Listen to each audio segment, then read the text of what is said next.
Welcome back to doubt expert. आज की class बहुत ज़्यादा इम्पॉर्टेंट होने वाली है क्योंकि आज हम लैंग्वेज को डिस्कस करेंगे। जो हमारे सीटेट में लैंग्वेज का पेपर होता है, लैंग्वेज 1 एंड लैंग्वेज 2, आज हम उसके प्रीवियस ईयर्स के क्वेश्चन सॉल्व करेंगे। क्योंकि प्रीवियस ईयर्स से अभी तक हमने देखा है कि हमने 2019 का पेपर सॉल्व किया, 21 का किया, तो हमने देखा कि बहुत ज़्यादा रिपीटेशन हो रहा है। तो बिना देर किए हमें इस टाइम जो हमारा पीक टाइम चल रहा है, प्रीवियस ईयर्स देखना बहुत इंपॉर्टेंट है।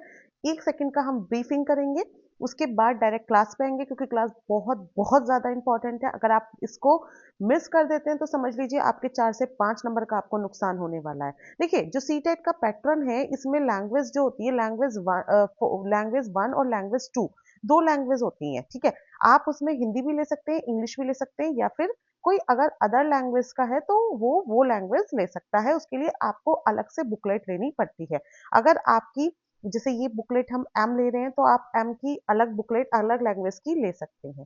देखो, ये हमारे पार्ट फोर्थ और पार्ट फिफ्थ दोनों ही लैंग्वेज के पार्ट हैं, दोनों ही लैंग्वेज के पार्ट हैं। ठीक है, दोनों में ही आपको देखना है कि या तो अगर आप लैंग्वेज 1 इंग्लिश ले रहे हैं तो लैंग्वेज 2 आपको हिंदी लेनी पड़ेगी। ठीक, अगर आप लैंग्वेज 1 हिंदी ले रहे हैं तो लैंग्वेज 2 इंग्लिश लेनी पड़ेगी। इंग्लिश हिंदी में आप दोनों में सेम नहीं ले सकते हैं, दोनों को डिफरेंट करना पड़ेगा। अभी हम यहाँ पे पार्ट फोर्थ में लैंग्वेज 1 को हिंदी लेके चल रहे हैं। ठीक है, फिर लैंग्वेज 2 जो लेंगे हम पार्ट फिफ्थ में, वो हम इंग्लिश ले लेंगे। अगर किसी को वॉइस वर्सा करना है तो आप हमें कमेंट सेक्शन में लिख दीजिए, उसकी भी हम आपको क्वेश्चंस प्रोवाइड करा देंगे। ठीक, वैसे तो देखिए इसमें क्या होता है ना, अगर आप हिंदी कर रहे हैं, हिंदी का पेपर आप दोनों ही सॉल्व करिए, 1 का भी 2 का भी, बिकॉज मैं बार बार कह रही हूँ रिपीटेशन होता है। 1 वाली 2 में पूछ ली जाती है, 2 वाली 1 में पूछ ली जाती है, इसलिए हमें इससे मतलब नहीं है। तो चलिए स्टार्ट करते हैं। क्वेश्चन नंबर 91 दिए गए हैं। जो हमारा ये निम्नलिखित गद्यांश है, इसको पढ़ के आपको प्रश्न 91 से 99 तक उपयुक्त उत्तर वाले विकल्प को चुनना है। तो यहाँ पे इन्होंने एक आपको पैराग्राफ दिया है। इस पैराग्राफ को पढ़ने के बाद आपको ये क्वेश्चंस मार्क करने हैं। तो आप 1 सेकंड का पॉज लेंगे, 1 मिनट का, और पैराग्राफ को रीड कर लीजिए। बिकॉज अगर मैं पैराग्राफ रीड करूंगी तो बहुत टाइम लग जाएगा। तो आप पैराग्राफ रीड करिए और हम सीधे यहाँ पे आंसर सॉल्व करते हैं। 91 है, शिक्षक के उत्तर से उसके बारे में क्या धारणा बनती है। देखो, इसमें एक बच्ची के बारे में बताया गया है, जो बच्ची पोलियो से ग्रसित हो गई थी और वो खेल नहीं पाती थी। तो उसके बारे में इसमें डिटेल में बताया गया है कि कैसे अगर किसी की मनोबल, सच्ची लगन है, बुलंद इरादे हैं, तो कुछ भी इम्पॉसिबल नहीं है, वो कुछ भी कर सकती है। तो इसमें जो हमने जब पैराग्राफ पढ़ा तो हमें समझ में आया कि शिक्षक के उत्तर से उसके बारे में जो धारणा बनती है वो ये थी कि वो शिक्षक कैसा था, कठोर कठोर शिक्षक था, क्योंकि वो तुरंत उसको बोल देता है कि तुम क्लास, मतलब तुम तो खेल के बारे में जान के क्या करोगी, क्योंकि तुम ठीक से खड़ी भी नहीं हो सकती। तो ओलंपिक के मतलब तुम्हें क्या करना है जान के। तो हमें इससे पता चलता है कि शिक्षक कैसा है, कठोर है। क्वेश्चन नंबर 92 है, लड़की के अनुसार सब कुछ संभव है यदि। इसमें इन्होंने कहा है कि लड़की के अनुसार सब कुछ संभव है। देखो, यदि अगर लगन सच्ची और इरादे बुलंद हो तो इसमें ऑप्शन नंबर 2 राइट आंसर होगा, सच्ची लगन और ऊंचा इरादा। क्वेश्चन नंबर 93 है, गद्यांश में निहित मुख्य संदेश है। जो ये गद्यांश आपने पढ़ा है, इसको पढ़ के आपको क्या संदेश मिलता है। किसी का मजाक उड़ाना ठीक नहीं, शिक्षक को दयालु होना चाहिए, सफलता के लिए लगन और परिश्रम आवश्यक है, या शारीरिक अक्षमता वाले लोगों को अधिक परिश्रम करना पड़ता है। नहीं, हमें इससे संदेश मिलता है सफलता के लिए लगन और परिश्रम आवश्यक है, जो बिल्कुल सही बात भी है। यदि आप भी सीटेट में, यूपी टेट में, या किसी भी एग्जाम में सफल होना चाहते हैं तो देखिए, लगन और परिश्रम दोनों ही बहुत ज़्यादा इंपॉर्टेंट है। जैसा कि सबको पता है, सीटेट का एग्जाम फैब में होना है और आपके पास ये जनवरी का बहुत इंपॉर्टेंट टाइम है। इसमें आपको अपनी जो सिलेबस है वो आप पूरा कर चुके होंगे। अब उसके साथ साथ आपको रिवीजन करना है और साथ में प्रैक्टिस सेट लगाने हैं, प्रीवियस ईयर्स के क्वेश्चंस लगाने हैं, बिकॉज उसी से ही आपको पता चलेगा आपकी प्रिपरेशन कैसी चल रही है, किस टॉपिक पे आपको और ज़्यादा मेहनत करने की ज़रूरत है। ठीक है, नेक्स्ट क्वेश्चन है क्वेश्चन नंबर 94, आश्चर्यचकित का विग्रह होगा। जो ये आश्चर्यचकित शब्द है, इसका आपको इसका क्या करना है, विग्रह करना है। तो इसका विग्रह होगा आश्चर्य से चकित, आश्चर्य से चकित। तो इसका राइट आंसर होगा ऑप्शन नंबर 3। समास विग्रह भी इसमें पूछ लिए जाते हैं। जिन्होंने अभी तक समास की क्लास नहीं अटेंड की है, मैं लिंक आपको कमेंट सेक्शन में प्रोवाइड करूंगी, आप वो जाके देख लीजिए। ठीक है। क्वेश्चन नंबर 95 है, व्यंग किया का सबसे उपयुक्त अर्थ होगा।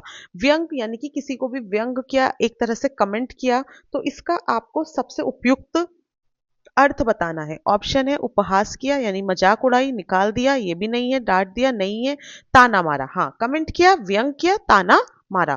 तो 95 का ऑप्शन नंबर 4 हमारा राइट आंसर हो जाएगा।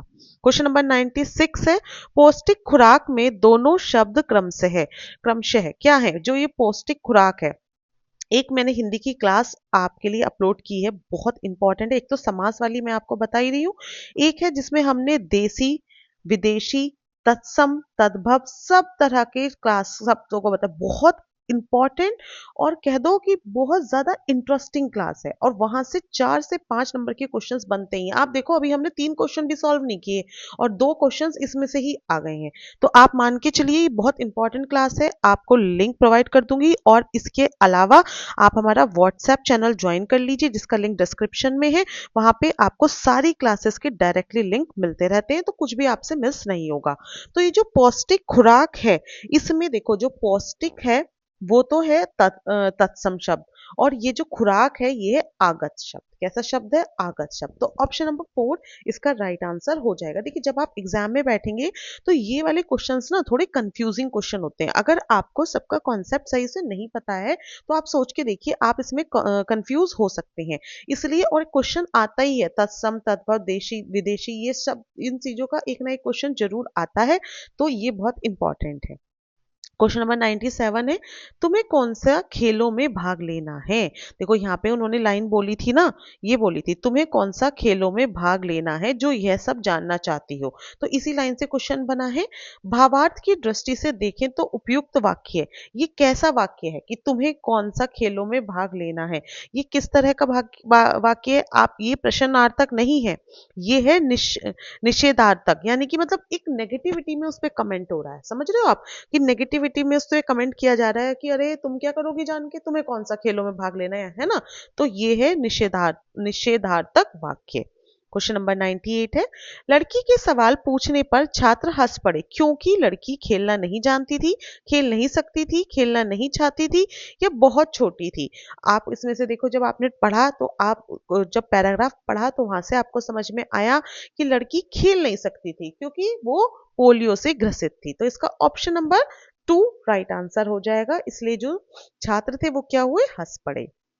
क्वेश्चन नंबर 99 है, आपके विचार से लड़की को सफलता की सबसे बड़ी प्रेरणा किसने दी? जो सफलता की सबसे बड़ी प्रेरणा इस पैराग्राफ को पढ़ के हमें समझ में आया किसने दी थी? उसकी माँ ने। क्योंकि उसकी माँ ने कहा था कि ऐसी कोई भी चीज असंभव नहीं है, अगर आप में लगन सच्ची है और इरादे बुलंद हैं तो सब कुछ संभव हो जाएगा, है ना? तो इसलिए उसको लड़की की को उसकी माँ ने बहुत अच्छी प्रेरणा दी, तो वो वहां से मोटिवेट हो गई थी। ठीक। तो इसका ऑप्शन नंबर 3 राइट आंसर हो जाएगा।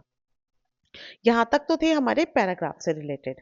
ठीक है। अब यहाँ पे इन्होंने दिए हैं जो आगे के क्वेश्चन है, ये दिए हैं एक काव्यांश से रिलेटेड। अभी तक गद्यांश से रिलेटेड थे, अब हमारा आया है काव्यांश। तो ये ऐसे ही होता है, एक गद्यांश आता है सीटेट में और एक काव्यांश आता है, दोनों से ही क्वेश्चन पूछे जाते हैं। देखो जब हम प्रीवियस ईयर्स लगाते हैं तो हमें पेपर का पैटर्न तो समझ में आता ही आता है, साथ साथ हमें ये भी समझ में आता है कि कौन सा टॉपिक ज्यादा इंपॉर्टेंट है और किस टॉपिक से ज्यादा क्वेश्चंस पूछे जा रहे हैं, हमें क्या रिवाइज करना है, क्या हमें आ गया। इसलिए एग्जाम से पहले सारे प्रीवियस ईयर्स लगाना बहुत बहुत ज्यादा इंपॉर्टेंट है।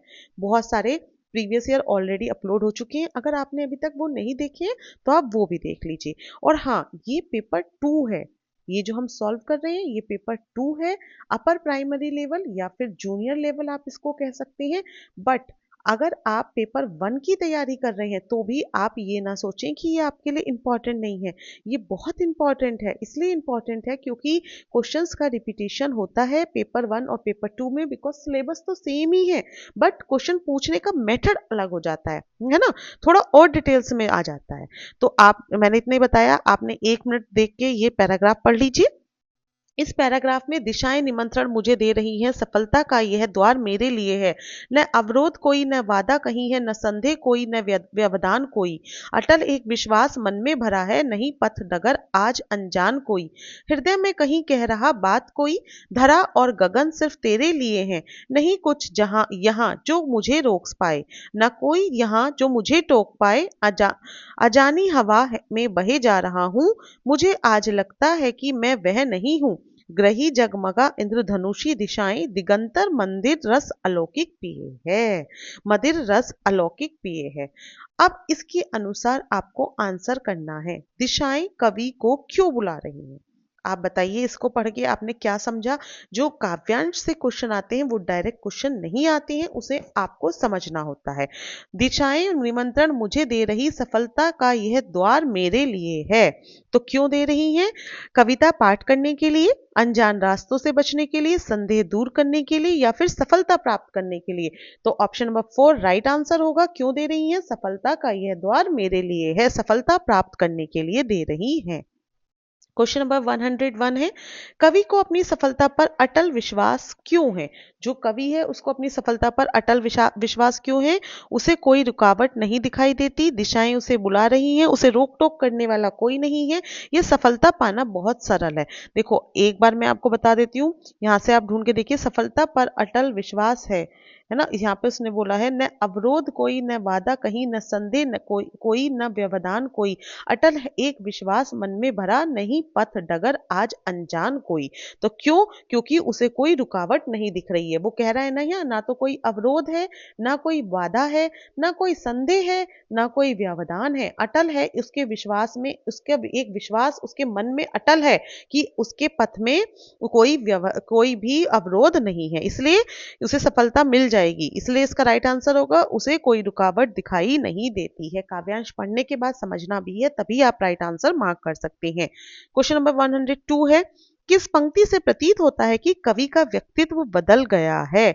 आपको इनमें से बताना है कि कौन सी पंक्ति से पता लगता है।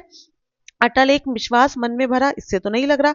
अनजानी हवा में बहे जा रहा हूं, नहीं कुछ यहां जो मुझे रोक पाए, मुझे आज लगता है कि वह नहीं हूं, कि मैं वह नहीं हूं। इससे पता चल रहा है ना कि वो कवि का व्यक्तित्व बदल रहा है, उसे ऐसा फील हो रहा है कि मैं वह नहीं हूं जो मैं हुआ करता था।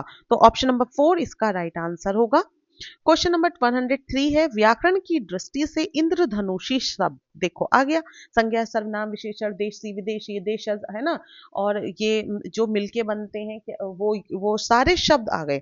तो आप देखिए इंद्रधनुषी, इंद्रधनुषी कैसा शब्द है ये आपको बताना है इस व्याकरण की दृष्टि से। तो देखो इंद्रधनुषी किसी की मतलब विशेषता बता रहा है ना। इंद्रधनुषी दिशाएं, दिशाएं कैसी हैं? इंद्रधनुषी हैं। तो ये क्या हो गया? विशेषण हो गया। क्या हो गया है? विशेषण। क्वेश्चन नंबर 104 है, अर्थ की दृष्टि से शेष से भिन्न शब्द को पहचानिए। अर्थ की, अब इनका अर्थ निकालना है और जो वाक्यों से अलग है वो बताना है। डगर, अवरोध, व्यवधान, बाधा। देखो अगर आप यहाँ पे देखें, अवरोध का मतलब भी रुकावट है ना, व्यवधान का भी रुकावट है, बाधा का भी रुकावट, लेकिन डगर का मतलब है रास्ता। तो इन तीनों का तो सेम मीनिंग है, यही अलग हो गया। तो ऑप्शन नंबर 1 हमारा राइट आंसर हो गया।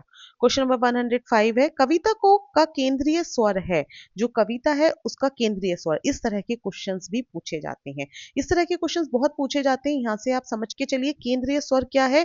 बाधाएं और विघ्न, सॉरी, उत्साह और आत्मविश्वास, हाँ उत्साह और आत्मविश्वास तो है इसका। बाधाएं और विघ्न नहीं है, सुनसानी और अनजानपन ये भी नहीं है, कर्म और प्रेरणा भी नहीं है। उत्साह और आत्मविश्वास है इस पूरी उसमें। उसने दिखाया है किस तरह उत्साह और आत्मविश्वास से वो सारी बाधा को, व्यवधान को दूर करके वो आगे बढ़ रहा है। उसे ऐसा लग रहा है कि दिशाएं उसे निमंत्रण दे रही हैं, सफलता उसके द्वार खड़ी है, सभी जो बाधाएं हैं, अवरोध हैं, वो सब हटते चले जा रहे हैं। उसके मन में एक विश्वास हो रहा है कि वो सफल होने वाला है। तो ये है। क्वेश्चन नंबर 107 है, हिंदी भाषा की पाठ्य पुस्तकों में हिंदीतर भाषाओं की रचनाओं को भी स्थान मिलना चाहिए, ताकि ताकि अब इसमें से आप ऑप्शन मार्क पढ़ेंगे, बच्चों को हिंदीतर रचनाओं की जानकारी मिल जाए, ठीक है, बट अभी हम आगे भी पढ़ेंगे, क्या पता इससे बेटर ऑप्शन हो। बच्चे हिंदीतर रचनाओं की भाषिक विशेषताओं से परिचित हो सकें, ये भी सही बात है। बच्चे हिंदीतर भाषाओं को अपने में अपनी पकड़ बना सकें। बच्चे हिंदीतर भाषाओं के व्याकरण से परिचित हो सके। देखो, इसमें हमें सारे ही ऑप्शन थोड़े थोड़े सही लग रहे हैं, बट हमें बिल्कुल राइट आंसर पे जाना है। तो आप देखेंगे कि हाँ, सिर्फ जानकारी मिलने से या पकड़ बनाना या परिचित होना का इंपॉर्टेंस नहीं है। बच्चे हिंदीतर रचनाओं की भाषिक विशेषताओं से परिचित हो सके, है ना, उनको पता चल सके कि भाषिक जो विशेषताएं हैं, भाषा की जो विशेषताएं हैं वो क्या क्या हो सकती हैं। तो आपको इसमें से ऑप्शन नंबर 2 राइट आंसर होगा। कभी-कभी हमें सारे ही आंसर, सीटेट की ये इंपॉर्टेंस है कि उसमें कभी-कभी हमें बहुत सारे आंसर सही लगते हैं, तो हमें एक को फिल्टर करके किसी एक आंसर पे पहुंचना होता है। ठीक है, ये आप ध्यान रखेंगे। यूपी टेट और सी टेट दोनों में ही हमें प्रीवियस ईयर्स लगाना बहुत इंपॉर्टेंट है, और दोनों ही पेपर के लिए दोनों ही पेपर के प्रीवियस ईयर लगाइए। ये नहीं कि आप सी टेट दे रहे हैं तो बस सी टेट के प्रीवियस ईयर सॉल्व कर लीजिए, यूपी टेट के भी कीजिए, और यूपी टेट देने हैं तो सीटेट का भी कीजिए। दोनों पेपर देना है तो दोनों का कीजिए। अपनी तैयारी को हर तरफ से अच्छा बनाइए, स्ट्रांग बनाइए। क्वेश्चन नंबर 108 है, उच्च प्राथमिक स्तर पर हिंदी भाषा शिक्षण का एक महत्वपूर्ण उद्देश्य। जो उच्च प्राथमिक स्तर है यानी कि 6 to 8 है, वहां पे हिंदी भाषा शिक्षण का आपको एक उद्देश्य बताना है। हिंदी भाषा की नियमबद्ध प्रकृति को पहचानना, हिंदी भाषा के व्याकरण को कंठस्थ करना, हिंदी भाषा के प्रसिद्ध रचनाकारों को जानना, हिंदी भाषा की प्रसिद्ध रचनाओं को जानना। ऐसा थोड़ी है कि आप हिंदी भाषा शिक्षण सिर्फ रचनाकारों और रचनाओं को जानने के लिए कर रहे हैं, नहीं है। हिंदी भाषा के व्याकरण को कंठस्थ करना, नहीं, सिर्फ व्याकरण को रट लेने से भी कुछ नहीं होगा। हिंदी भाषा की नियमबद्ध प्रकृति को पहचानना, तो ऑप्शन नंबर 1 इसका राइट आंसर हो जाएगा कि जो हिंदी भाषा है उसकी जो नियमबद्ध प्रकृति है उसे हमें पहचानना है। इसी इसी उद्देश्य के साथ उच्च प्राथमिक स्तर में हिंदी भाषा के शिक्षण को एक इंपॉर्टेंस दी गई है। ठीक है, फिर आपको एलिमिनेशन मेथड यूज करना है, वो आपके लिए बहुत हेल्पफुल होगा हर क्वेश्चन को सॉल्व करने के लिए। अच्छा, यहाँ पे मैंने कुछ छोड़ दिया, सीधे हम 107 पे पहुंच गए। यहाँ पे देखिए, थोड़ा सा नीचे दिए गए प्रश्नों के लिए सबसे उचित विकल्प का चयन कीजिए। एक क्वेश्चन छूट गया यहाँ पे। गद्य शिक्षण में अपेक्षित नहीं है। जो गद्य शिक्षण है उसमें क्या अपेक्षित नहीं है? भाषा की बारीकियां समझना, कल्पनाशीलता का विकास, तार्किक शक्ति का विकास, अनुकरण क्षमता का विकास। तो आप उसमें से देखेंगे, भाषा की बारीकियों को समझना तो इंपॉर्टेंट है। कल्पनाशीलता भी है ना? तार्किक शक्ति भी बहुत इंपॉर्टेंट है, लेकिन अनुकरण क्षमता ऐसा नहीं। अनुकरण का मतलब होता है फॉलो करना, कि हम एक चीज को ही फॉलो करे जा रहे हैं, तो ये इंपॉर्टेंट नहीं है। इंपॉर्टेंट नहीं ही इन्होंने हमसे पूछा था, तो हमारा राइट आंसर यही हो जाएगा। राइट आंसर हो जाएगा ऑप्शन नंबर 4। ठीक, फिर हमारे क्वेश्चन नंबर 107 और 8 हमने कर लिए। क्वेश्चन नंबर 109 आता है। भाषण, परिचर्चा, संवाद बच्चों की क्षमता का विकास में करने में सहायक है। जो भाषण, परिचर्चा और संवाद है, वो बच्चों की कौन सी क्षमता के विकास में सहायक है, ये आपको बताना है। लिखित अभिव्यक्ति नहीं, देखो, भाषण हो रहा है, परिचर्चा हो रहा है, संवाद हो रहा है, तो लिखित तो नहीं हो सकता, क्योंकि इसमें रिटर्न तो कुछ भी नहीं है। भाषण भी ओरल है, परिचर्चा भी ओरल है और संवाद भी ओरल है। मौखिक अभिव्यक्ति, हाँ, ये हो सकता है, बट अभी हम ऑप्शंस आगे भी पढ़ेंगे। कल्पनाशीलता नहीं, अनुकरण ये भी नहीं है, तो मौखिक अभिव्यक्ति इसका राइट आंसर होगा, क्योंकि भाषण और ये जो संवाद होता है, इन सबसे हम बच्चों की मौखिक अभिव्यक्ति का विकास करा सकते हैं। क्वेश्चन नंबर 110 है, गद्य रचना को पद्य में रूपांतरित करना और पद्य को गद्य में रूपांतरित करना में मदद करता है। जो गद्य को पद्य में और जो पद्य है उसको गद्य में रूपांतरित करने में क्या मदद करता है, ये आपको बताना है। क्या रूपांतरित करना भाषा ही संचार संरचनाओं का पर अधिकार में मदद करता है, तो इसका ऑप्शन नंबर 3 राइट आंसर हो जाएगा। सॉरी, क्वेश्चन नंबर 111 है, 8वीं कक्षा में हिंदी भाषा सीखने सिखाने के लिए आप किस सामग्री को सर्वाधिक महत्व देंगे? जो क्लास 8 है उसमें आपको हिंदी भाषा सिखानी है, तो आप इनमें से कौन सी सामग्री को सबसे ज्यादा इंपॉर्टेंस देंगे? देखिए, अभी तक जिसने भी चैनल को सब्सक्राइब नहीं किया है वो जल्दी से चैनल को सब्सक्राइब कर लें और लाइक करें, है ना। अगर आपको क्लास अच्छी लग रही है तो जरूर लाइक करें, जो आपके फ्रेंड्स हैं उनके साथ शेयर करें। और अगर आप सीटेट, यूपी टेट या किसी भी एग्जाम की प्रिपरेशन करना चाहते हैं तो हमारे साथ जुड़ जाएं। इस टाइम पे सी टेट के और यूपी टेट के फोकस्ड क्लासेस चल रही हैं, उन्हें आप बिल्कुल भी मिस ना करें। प्लेलिस्ट को चेक करें, वहाँ पे हर एक सब्जेक्ट की, चाहे ईवीएस हो, हिंदी हो, मैथ्स हो, इंग्लिश हो या कुछ भी, सबकी प्लेलिस्ट में सारी क्लासेस हैं। बिकॉज अभी अगर आपने मिस कर दिया तो फिर एग्जाम में पछताना पड़ेगा। बेटर है अभी आपके पास टाइम है तो सब कुछ कवर कर लें। ठीक है, अगर आपको स्ट्रैटेजी चाहिए तो उसके लिए भी मैंने एक क्लास अपलोड की हुई है। फिर भी कोई डाउट है तो आप व्हाट्सएप चैनल पे हमारे बता सकते हैं, या फिर आप हमें कमेंट सेक्शन में लिख के पूछ सकते हैं, या टेलीग्राम चैनल, जहां आपको कंफर्टेबल लगे आप वहां पे ज्वाइन कीजिए, जिससे आपको सारे इंपॉर्टेंट अपडेट्स मिल सके। वापस आते हैं, 8वीं कक्षा में जब हम हिंदी भाषा को सिखाना है तो किस सामग्री को सर्वाधिक महत्व देंगे? ऑप्शन 1 है पाठ्य पुस्तक, सेकंड है साहित्य सामग्री, थर्ड है हमारी व्याकरण की पुस्तक और फोर्थ है पोस्टर। तो क्वेश्चन नंबर इसका हम देखेंगे तो ऑप्शन नंबर 2 साहित्यिक सामग्री, जो साहित्यिक सामग्री है इसको हम सबसे ज्यादा क्लास 8th में इंपॉर्टेंस देंगे, तो ऑप्शन 2 इसका राइट आंसर हो जाएगा। क्वेश्चन नंबर 112, आप छठी कक्षा के बच्चों के लिए हिंदी भाषा सीखने सिखाने में किस पद्धति का समर्थन करेंगे? कौन सी क्लास में करना है? 6th क्लास में। तो ऑप्शन 1 है जिसमें बच्चों को बोलने के अवसर मिले, जिसमें बच्चों को पाठ्य पुस्तक बिल्कुल ना पढ़नी हो, ये तो नहीं हो सकता है ना, कि पाठ्य पुस्तक बिल्कुल भी ना पढ़नी हो, ये तो गलत हो गया। वैसे भी मैं आपको बता रही हूँ, जिसमें ओनली बिल्कुल 100% रिजिडली ना हो, वो चीजें कम ही सही होती है, 90% तो नहीं होती है वो सही। जिसमें बच्चे परस्पर परस्पर अंत्यक्रिया करते हैं, हाँ ये तो सही बात है, हम इस विधि का प्रयोग कर सकते हैं, क्योंकि अगर वो परस्पर अंत्यक्रिया करेंगे तो इससे उनकी समझ और ज्यादा विकसित होगी। जिसमें बच्चे केवल लेखन कार्य करें, नहीं, सिर्फ लिखने से थोड़ी हो जाएगा। जिसमें बच्चों को बोलने का अवसर मिले, नहीं, इससे भी बेटर है ऑप्शन नंबर 3 कि जिसमें वो परस्पर अंत्यक्रिया करते हैं। इस तरह की पद्धति से हम हिंदी भाषा को सीखने में समर्थन करेंगे। ठीक है, क्वेश्चन नंबर 113 आता है, त्रिभाषा सूत्र के अनुसार स्कूल में पहली भाषा जो पढ़ाई जाए वह हो या भाषा? आपको बताना है जो त्रिभाषा का सूत्र है। एक देखो यहाँ से इंपॉर्टेंट चीज है, आपको अभी जाके देखना है त्रिभाषा सूत्र, ये इंपॉर्टेंट है, आप नोट डाउन कर लीजिए। इसके अनुसार जो हमें पहली भाषा पढ़ाई जाए वह कौन सी हो? वह मातृभाषा हो या फिर क्षेत्रीय भाषा।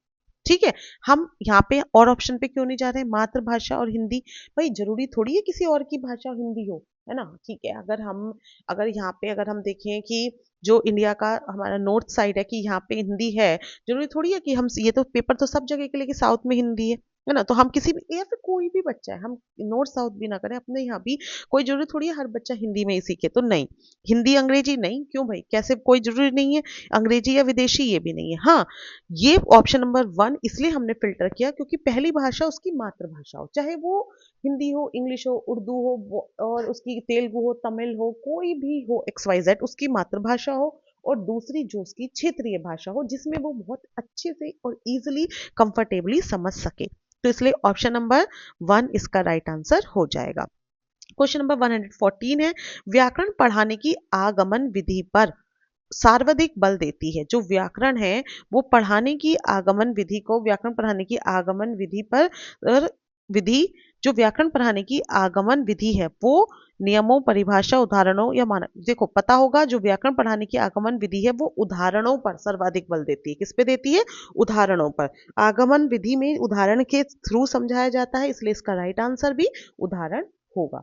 ऑप्शन नंबर 1, क्वेश्चन नंबर 115 है, भाषा के संदर्भ में संचार माध्यमों का प्रयोग न केवल सामाजिक संवेदनाएं विकसित करता है बल्कि को समझने में भी मदद करता है।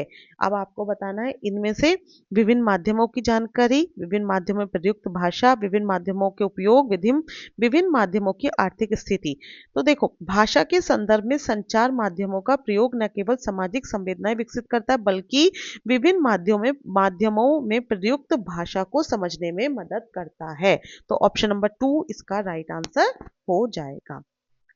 अगर आपने 2019 वाला अभी तक पेपर नहीं सॉल्व किया है तो उसको अलग अलग करके हमने हर सब्जेक्ट वाइज अपलोड किया हुआ है, आप जाके नीचे देख लें, बाकी लिंक आपको प्रोवाइड कर दूंगी, प्लेलिस्ट में भी आप चेक कर सकते हैं, और चैनल पे ही सब अपलोड है, मिस नहीं करना है, वो भी बहुत इंपॉर्टेंट पेपर है। ठीक है, क्वेश्चन नंबर 116 आता है, कहानियों की विभिन्न शैलियों पर की गई चर्चा बच्चों को में मदद करती हैं। जो हम कहानियों की अलग-अलग शैलियाँ हैं, उस पे चर्चा करते हैं, तो वो बच्चों की किस चीज़ में मदद करती हैं? कहानी रचने में। कहा जैसे हम उनकी शैलियों की हमने चर्चा की, तो बच्चे क्या करेंगे उससे अपनी कहानी खुद की रचने की कोशिश करेंगे। तो कहानियाँ रचने में मदद करती हैं। ऑप्शन नंबर 2 राइट आंसर हो जाएगा। क्वेश्चन नंबर 117 है, संदर्भ में व्याकरण किस पर बल देता है? जो संदर्भ है, संदर्भ में व्याकरण किस पर बल देता है? पाठ पढ़ाते समय प्रसंगवश आने वाले व्याकरणिक बिंदुओं को स्पष्ट करने में। ऑप्शन नंबर 4 इसका राइट आंसर हो जाएगा। क्वेश्चन नंबर 118 है, प्रत्येक भाषा शिक्षक को इस बात की जानकारी जरूर होनी चाहिए कि उसकी कक्षा के बच्चों की पृष्ठभूमि क्या है। जितने भी शिक्षक हैं और स्पेशली लैंग्वेज के, क्योंकि यहाँ हम भाषा ही सॉल्व कर रहे हैं, तो जो भाषा के शिक्षक हैं उन्हें इस बात की जानकारी जरूर होनी चाहिए कि जो उनकी क्लास के बच्चे हैं उनकी पृष्ठभूमि कैसी होनी चाहिए। उनकी आर्थिक और सामाजिक पृष्ठभूमि की जानकारी होनी चाहिए, सामाजिक या व्यवसायिक की होनी चाहिए, भाषिक या सांस्कृतिक की होनी चाहिए, सांस्कृतिक व आर्थिक की होनी चाहिए। देखो, हम भाषा के शिक्षक हैं तो हमें आर्थिक और सामाजिक पृष्ठभूमि की कोई जरूरत नहीं है, हमें सामाजिक और व्यवसायिक की भी कोई जरूरत नहीं है, सांस्कृतिक और आर्थिक की भी कोई जरूरत नहीं है। हमें भाषिक व सांस्कृतिक पृष्ठभूमि की बच्चे की जानने की बहुत जरूरत है। हमें यह जानना बहुत जरूरी है कि बच्चे की देश क्षेत्रीय भाषा क्या है, बच्चे की मातृभाषा क्या है, बच्चा इजीली कौन सी लैंग्वेज में समझ रहा है, बच्चे का जो संस्कृति है वो कैसी है, वो कैसे समाज से आया है ना, किस तरह का उसका एनवायरनमेंट है। तो हमारे लिए ये समझना ज़्यादा ज़रूरी है, ना कि ये कि बच्चे का आर्थिक विकास कैसा हो रहा है या व्यवसायिक कैसा हो रहा है। तो इसका ऑप्शन नंबर 3 सही हो जाएगा, भाषिक व सांस्कृतिक। क्वेश्चन नंबर 119 है, 7वीं कक्षा में पढ़ाने वाले ऋषभ ने बच्चों को जल संरक्षण पर आधारित सरकार द्वारा जारी पोस्टर दिखाया और चर्चा की। ऋषभ द्वारा प्रयुक्त सामग्री। देखो, जो एक कोई टीचर है, उन्होंने बच्चों को जल संरक्षण यानी कि वाटर कंजर्वेशन पर जो सरकार ने पोस्टर जारी किया वो दिखाया। ठीक, अब उस उन पोस्टर दिखाया और चर्चा की। तो अब आपको बताना, ऋषभ द्वारा प्रयुक्त सामग्री कैसी होगी? अनुपयोगी होगी? नहीं, ऑब्वियसली अनुपयोगी नहीं होगी, मनोरंजक भी नहीं होगी, कृत्रिम भी नहीं होगी। कैसी है? प्रामाणिक है, क्योंकि सरकार द्वारा, देखो यहाँ पे देखो ना, लिखा है सरकार द्वारा जारी पोस्टर दिखाया, तो एक ही ऑथराइज या फिर प्रामाणिक चीज है जो बच्चों को वो दिखा रहा है। ठीक है, नेक्स्ट क्वेश्चन, और मुझे लगता है ये हिंदी का लास्ट क्वेश्चन है। हाँ, इसके बाद अगर लैंग्वेज 2 आ गई, देखिए पार्ट 5 आ गया, लैंग्वेज 2, तो इसमें हम इंग्लिश को सॉल्व करेंगे, क्योंकि इधर हमने हिंदी सॉल्व की है, वो हम नेक्स्ट क्लास में आपके लिए लेके आएंगे। इसके बाद जो हमारे सामाजिक वाले बच्चे हैं ना, एसओएस वाले, उनकी क्लास रह गई है, वो भी हम जल्दी लेके आएंगे। अगर आपको इंस्ट्रक्शंस नहीं पता है तो मैंने फर्स्ट क्लास में, जहाँ पे CDP child development and pedagogy की फर्स्ट क्लास है, उसमें सारे इंस्ट्रक्शंस आपके लिए दिए बताए हैं कि क्या कैसे करना है, आप वो क्लास में देख सकते हैं। क्वेश्चन नंबर 120 है, अगर इसके अलावा कोई और क्लास भी आपको चाहिए या कुछ और सॉल्यूशन चाहिए तो आप कमेंट सेक्शन में लिख के पूछ सकते हैं। क्वेश्चन नंबर 120 है, कविता शिक्षण के समय शिक्षक द्वारा ऐसे प्रश्नोत्तर पर बल देना चाहिए। कैसे प्रश्नोत्तर पर बल देना चाहिए? जिनके उत्तर सरल हो, जिनके उत्तर विभिन्न हो, जिनका एक ही उत्तर हो, या जिनका उत्तर उत्तर पुस्तक में दिया हो। नहीं, देखो, सरल पे भी नहीं, जब वो करे तो उत्तर विभिन्न हो, अलग अलग। उससे पता चलता है कि हर बच्चे की अपनी अलग क्रिएटिविटी होती है, हर बच्चा अलग तरह से समझता है और अलग तरह से आंसर करता है। तो जितने डिफरेंट डिफरेंट टाइप्स के हम क्वेश्चन पूछेंगे, जिनके डिफरेंट डिफरेंट वेरी आंसर होंगे, तो उससे हर बच्चे की अपनी पर्सनल आइडेंटिटी बाहर निकल के आएगी। तो इसलिए कविता शिक्षण के समय ध्यान रखना है कि ऐसे प्रश्न उत्तर पूछने चाहिए जिनके उत्तर विभिन्न हों। ठीक है, आई होप आपको क्लास समझ में आई होगी। अगर चैनल को अभी भी सब्सक्राइब नहीं किया है तो जल्दी से सब्सक्राइब करें, डाउट एक्सपर्ट को सब्सक्राइब करके जाएं, और हमारे चैनल का आप भी एक मेंबर बन जाइए। आपका सपोर्ट हमारे लिए बहुत इंपॉर्टेंट है। क्लास अच्छी लग रही है तो प्लीज़ लाइक करके जाएं और अपने साथियों के साथ भी शेयर करें। Thank you for watching.